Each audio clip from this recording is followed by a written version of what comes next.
मंजूर कर ली गई दरख्वास्तें और सुप्रीम कोर्ट का जो 12 जुलाई का फैसला था उसे कलअदम करार दे दिया गया है।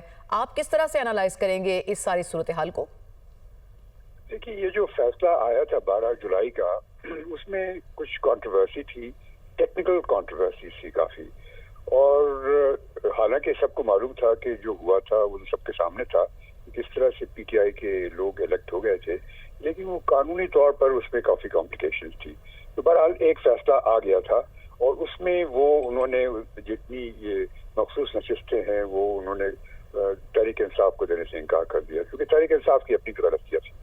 अब उसमें जब नजर सानी जब हुई उस जजमेंट की, तो नजर सानी में तहरीक इंसाफ के जो वकला हजरात थे उनका अंदाज नहायत ही जारहाना था।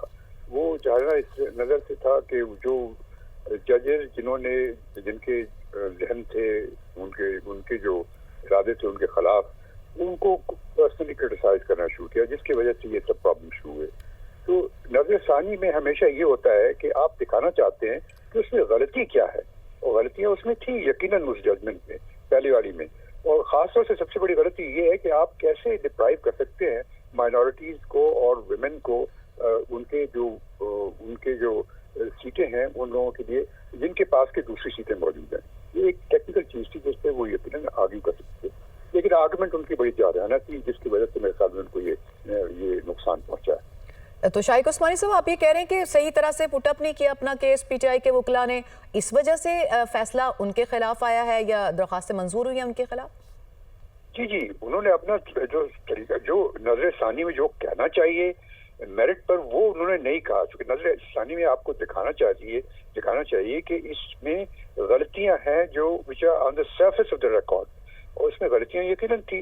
क्योंकि एक तरफ आप चाहते हैं कि आपके पास डेमोक्रेसी हो जिसमें कि रिप्रेजेंटेशन हो सबकी, और औरतों की और अक़लियती लोगों की जो रिप्रेजेंटेशन है उनकी नहीं थी। अब उस पे इम्पोर्टेंस देने के बजाय वो दूसरी चीजों में लग गए और उसकी वजह से ये नुकसान हुआ। सही। शाइक उस्मानी साहब, पहले ही हम देखते हैं कि पीटीआई जो सिस्टम से खासी नाराज नजर आती है, तो इस सब के बाद क्या मजीद इम्प्लीकेशंस हो सकते हैं पीटीआई के लिए?